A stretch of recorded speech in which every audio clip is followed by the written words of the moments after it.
My name is Margaret Rowe, though most people call me Maggie. I'm a widow, a mother, and the keeper of a Sunday dinner that used to feel like church. The night it ended, the house smelled of pot roast and rosemary, and my son's children were building a zoo out of napkin rings. I was reaching for the gravy boat when Caleb slammed his fork so hard the china rang like a bell. He stared straight through me, jaw tight, and said, "You're out of this family. Get out." For a second, I thought he must be joking, that some clumsy attempt at humor had gone sideways. Then Brooke didn't laugh. She folded her arms and looked at the door. The grandchildren went still, animals sensing a storm. I set the gravy down because my hands were shaking. The fork's clatter still quivered in the air, a tuning fork for something ugly. I didn't plead. I didn't argue. The chair legs scraped the floor when I stood. My purse felt heavier than it should have as I lifted it from the back of the chair, like it knew it was about to carry my life.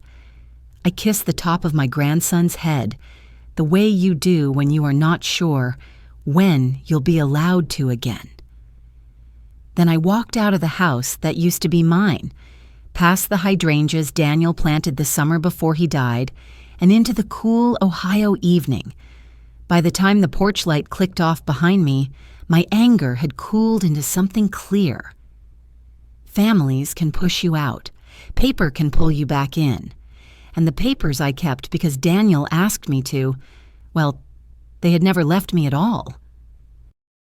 The night air pressed against me with the smell of leaves turning damp and wood smoke drifting from somewhere down the block. I sat behind the wheel longer than I should have, staring at the dark outline of the house that no longer wanted me. My breath fogged the glass, and I wondered if my son had already locked the door behind me. When I finally drove away, the tires hummed against the pavement, carrying me toward Ruth's porch light. She always leaves it on, as if she knows I'll come knocking one day. Ruth opened the door before I could knock, her hug folded around me, steady as oak, and she didn't ask for explanations. She just said, "Tea," and guided me to her kitchen table. I sat with my purse still looped over my arm like a shield. When I managed to speak, the words sounded smaller than I expected. Caleb told me I was out, and I left. Ruth only nodded, slid the mug toward me, and let silence do the listening. I tried to sleep in her guest room, but the wind chimes wouldn't let me forget. Every hollow note reminded me of the house I had painted and planted and scrubbed for decades. I thought of the hydrangeas Daniel loved, now blooming without me. At dawn, I gave up on sleep and found Ruth making coffee. She pushed a pen and paper across the counter. "Write it down," she said. "Get the details straight before time smudges them." So I wrote the exact words my son had thrown at me, the way the fork had struck the plate, the kiss I placed on my grandson's head before walking away. Later that morning, I drove to the storage unit and pulled out the banker's box Daniel had labeled years ago. The cardboard smelled like dust, but inside was his handwriting, neat and calm, steady even in death. Deed, addendum, trust, insurance. My fingers shook as I pulled the folder with the starred paragraph. I read the clause 3 times, each word harder than stone. If the grantor was ejected, if the property was neglected, if financial moves were made without consent, the house would revert to me. Daniel had insisted on it, not because he distrusted our son, but because he trusted life less. "We keep a back door," he'd said, and he was right. I called Peter Lang, the attorney who had drawn the papers. My voice cracked as I read the clause aloud. He listened, then said firmly, "That's enforceable. We'll send notice. 30 days. He told me to gather proof, dates, words, photographs, and to stay away from the property until he guided me back. Clean. He called it, I like that word. Clean meant no shouting, no scenes, just the steady weight of law. That afternoon, he sent the draft notice to my email. I approved it with a single click, watching the message fly into the ether. I felt something I had not in weeks, the quiet strength of standing on my own feet. I started walking past the house at dusk, when the street lamps flickered on and no one paid much attention. From the sidewalk, I lifted my phone and snapped photos. Gutters clogged with leaves, grass ankle-high, paint peeling around the porch rail where Daniel once knelt with a brush. I didn't cross the property line, not even once.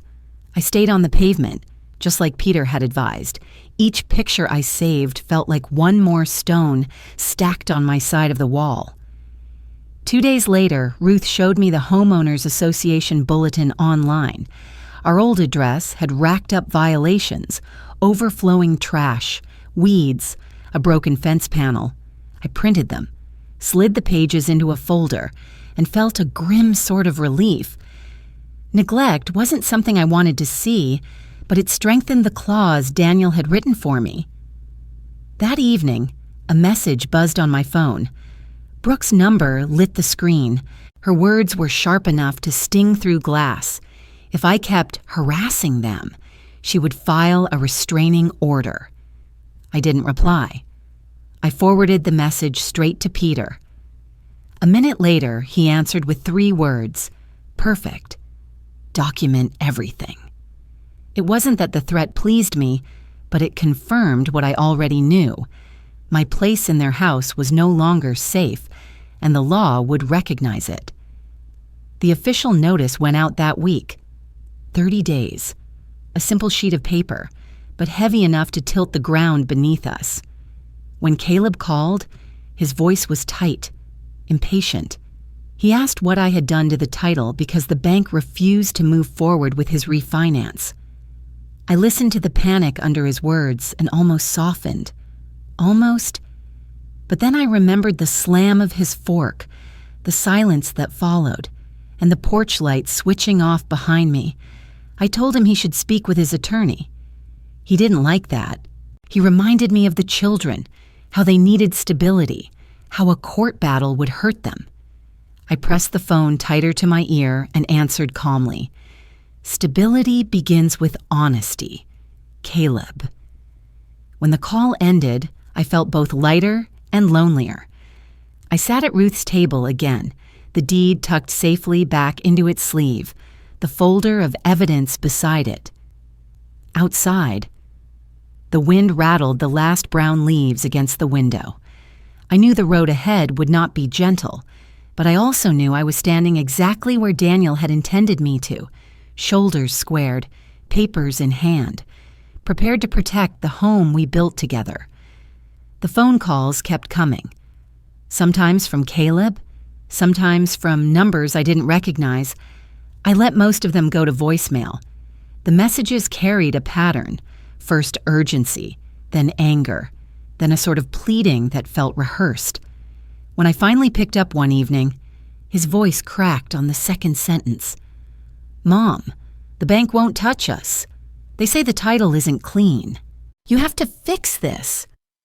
I sat on Ruth's back porch, watching her dog chase fireflies across the yard, and listened until he ran out of words. Then I answered slowly, "This isn't mine to fix. You signed the papers, Caleb. You knew what they said." Silence pressed down the line. I could picture him standing in that kitchen, the same one where he had banished me, staring at the same counter Daniel had once sanded smooth. "It was supposed to be ours," he said at last. "Brooke counted on it. The kids." He stopped there, as though the weight of their names might sway me. But I had already made peace with the truth. Children don't need a house built on dishonesty. They need parents who don't weaponize family. That night, Ruth found me with the HOA notices spread across the table, next to the printed threats from Brooke. She read them all, shaking her head. "He's drowning," she said. "But you can't jump in if he's the one pulling you under." Her words steadied me. I gathered the papers into a binder, each sheet a brick in the wall I was building to protect myself. The next morning, Peter called. His tone was brisk, professional, but not unkind. "Their attorney wants mediation," he said. "They'll frame it as keeping the peace for the children." I told him I wasn't interested. Peace doesn't come from burying the truth, it comes from facing it. He agreed and prepared the filings for court. In the evenings, I walked past the house again, noting the sagging fence, the toy bikes rusting in the rain, the hydrangeas choked with weeds. Each sight was another reminder that Daniel's careful plans had been ignored. It hurt, but it also fueled my resolve. I whispered to the garden, "I'll bring you back," and kept walking. When the court date arrived in the mail, I held the envelope against my chest before opening it. The print was black and impersonal, yet I felt Daniel's hand on my shoulder as if he had signed it himself. 30 days had turned into a summons, and I was ready. The courthouse smelled faintly of old wood and paper, the kind of scent that never leaves a building that has held too many secrets. Ruth walked beside me up the stone steps, her hand light on my elbow, a silent reminder that I wasn't alone. Inside, the fluorescent lights hummed and the tiled floor echoed every footstep. I carried the binder pressed to my chest like armor, each page a memory turned into evidence. Caleb was already there. He didn't look up when I entered, but I could see how tightly he gripped the edge of his chair. Brooke wasn't with him. I wondered if she'd decided the fight wasn't worth showing up for, or if she was saving her energy for whatever came next. Either way, the absence spoke louder than her presence might have. Peter leaned close and whispered, "Stay steady. Facts first. No heat." His voice was calm, the same tone Daniel used to use when he explained fractions to Caleb at the kitchen table. I nodded and fixed my eyes on the judge's bench. When Judge Nguyen entered, the room shifted into silence. She adjusted her glasses and glanced at the docket before calling our case. The attorneys spoke first. Caleb's lawyer tried to paint the incident as a family misunderstanding, a spat at dinner that had spiraled too far. He said my son had invested time and money into the house, that removing him would be unfair, disruptive, damaging to the children. Peter rose slowly, every move deliberate. He laid the deed and addendum on the table, pages marked with Daniel's careful star. He read aloud the clause that Caleb himself had initialed, his voice steady and unhurried. Then he showed the photographs, gutters clogged, grass uncut, paint flaking. He passed up the HOA notices, the text messages, even the printed email from the school counselor hinting at stress in the children's lives. "This isn't about one dinner," Peter said. "It's about the pattern. The conditions were clear. They were broken." I watched Caleb shift in his seat, his jaw tight, his eyes darting to the floor. For the first time, I saw not anger, but a flicker of shame. It pierced me, but I held my ground. The judge leaned forward, her expression unreadable. After a long pause, she spoke, her voice firm. The conveyance was conditional. Those conditions were not met. Ownership reverts. Mr. Rowe, you and your family must vacate the premises within 15 days. The gavel struck once, sharp as a door slamming. I exhaled, realizing I had been holding my breath since the moment I stepped inside. The house was mine again, not as a gift, not as revenge, but because Daniel's foresight and my endurance had carried me here. The courthouse emptied around me like a tide pulling back from shore. Caleb stayed seated for a long moment, staring at the table where the papers still lay. When he finally stood, his shoulders slumped in a way I hadn't seen since he was a boy who lost his first baseball game. He didn't look at me. He only muttered something to his lawyer and walked out, the door swinging closed behind him. The sound echoed longer than it should have, hollow and final. Ruth touched my sleeve. "You did it," she whispered. but the words didn't feel like triumph. They felt like a truth I hadn't wanted but had to claim. I gathered the documents back into the binder, careful, as though each sheet was glass. Outside, the October air smelled of rain. Reporters weren't waiting, no cameras flashing, just the steady rhythm of traffic and the soft chatter of people who had no idea what verdict had just rearranged my life. I let the air fill my lungs and imagined Daniel's voice reminding me, "We built that house together. Don't let it slip away." Over the next days, Peter handled the logistics. The sheriff's office served the order. Brooke sent no reply, though I heard through a neighbor that she was packing boxes in the evenings, angry but determined to leave. Caleb called once. I let it go to voicemail. His words stumbled, half apology, half resentment, as if he couldn't decide which side of himself to feed. I saved the message but didn't respond.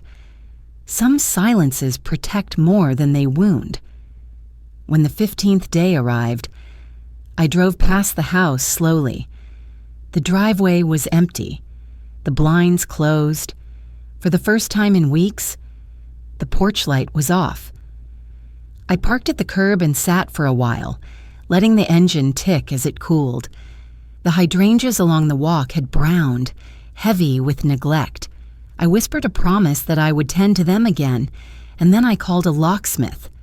The new keys felt cool and unfamiliar in my palm, yet the sound of the tumblers turning was a melody I recognized at once. Inside, the rooms smelled musty, faintly of takeout and damp laundry. The kitchen counters were cluttered with crumbs, the sink streaked with soap. I set my bag on the table and stood very still. This was my house again, not Caleb's, not Brooke's, mine. Because Daniel had believed in planning, and because I had believed in myself enough to fight. I opened the windows one by one, letting air rush through the stale corners. Curtains lifted, floorboards creaked, and the house seemed to breathe again. I whispered, "Welcome back," though I wasn't sure whether I was speaking to the walls or to myself. The first morning back in the house, I brewed coffee in Daniel's old percolator, the one with a dent in the handle. The aroma filled the kitchen and softened the sharp edges of memory. Sunlight spilled across the counters, catching on the chipped tile Caleb had once promised to replace. I traced the cracks with my fingertip, not with anger, but with a kind of gratitude. They reminded me that even broken things could hold. I spent the day opening every window, chasing out the heavy air that clung to the rooms. The curtains billowed like sails, and for a moment I imagined Daniel steering us forward, steady at the helm. In the afternoon, I pulled on gardening gloves and went to the hydrangeas. Weeds choked the roots. Leaves drooped from neglect. I knelt in the dirt and worked until my knees ached, clearing space for new growth. When I clipped away the dead stems, I whispered, "You can bloom again. So can I." That evening, boxes still stacked in corners. I sat on the porch swing with a blanket over my shoulders. The neighborhood children rode bikes past, calling to each other in the fading light. Their laughter floated up like music, reminding me of simpler Sundays when my house overflowed with noise and casseroles. The ache of those memories cut deep, but it also stitched me back together. On the third day, Caleb appeared at the gate. He stood there for a long moment before walking up the path, his eyes shadowed. I didn't invite him in, but I didn't send him away. He cleared his throat and said, "Mom, I'm sorry." The words were rough, as if they scraped on the way out. I waited, silent, giving him space to mean them. "I don't know why I let it get so far," he continued. "Brooke pushed, I followed, and I hurt you. I see it now." His hands twisted nervously, the way they had when he was a boy rehearsing an apology for breaking a window. I answered carefully, "This house is mine again. Caleb, that's settled." what isn't settled is us. Trust doesn't return overnight." He nodded, eyes wet, and for the first time in months I saw not the man who had cast me out, but the son Daniel and I had raised. We stood there in the cool evening, the hydrangeas rustling around us, and I felt the faintest stir of hope. The door between us wasn't wide open, but it was no longer locked. When he left, I sat back on the swing, the blanket pulled tight, listening to the wind chime Daniel had hung years ago. Its notes were soft, uncertain, but they carried. The house has grown quieter since I came back, but it is not the silence of absence anymore. It is the hush of a space breathing, healing, remembering what it was built for. Each morning I walk through the rooms with my coffee, letting the light find corners that had been forgotten. I patch what is broken, scrub what is stained, and in every small act I reclaim not just the house, but myself. The garden is my compass now. The hydrangeas, once strangled by weeds, are pushing out green shoots again. I kneel in the soil, dirt beneath my nails, and feel Daniel's presence most strongly there. He taught me that tending something, even when it looks too far gone, is an act of faith. I believe him still. Each bloom that returns is proof that loss does not have the final word. Neighbors wave as they pass, some surprised to see me back. They ask gentle questions, and I answer only what I want to. Yes, I'm home again. Yes, the garden will come back. Their smiles reassure me that belonging is not defined by who claims your chair at the dinner table, but by the roots you have set down in a place. Caleb calls sometimes. The conversations are tentative, full of pauses, but they are real. He asks about the hydrangeas, about the old swing set, about whether I need help with repairs. I let him offer, and occasionally I let him follow through. Trust is not rebuilt in a day, but brick by brick. The wall between us may become a bridge. I know better than to expect perfection, yet I also know that love, when honest, can survive mistakes. Brooke does not call, and I do not expect her to. That chapter may be closed, and I have made peace with it. My grandchildren send me crayon drawings through the mail, rainbows and stick figures with crooked smiles. I pin them to the refrigerator door and let the colors brighten the kitchen. Their laughter still echoes in my memory, and I hold on to the hope that it will one day echo here again. At night, when the house settles and the wind chime tinkles softly outside, I sit with a book on the porch and breathe in the quiet. This home is mine again, not because a court declared it, but because I stood up for the dignity Daniel wanted for me. I learned that boundaries can coexist with love, and that reclaiming what is rightfully yours is not revenge, it is survival, and it is healing. If you asked me what I carried from all of this, I would say, families can fail you, but faith in yourself must not. I found strength in paper, yes, but also in the steady beat of my own heart. And as the hydrangeas rise once more, so do I. Thank you for watching. If you enjoy these family drama and revenge stories, please subscribe and join me for more every day.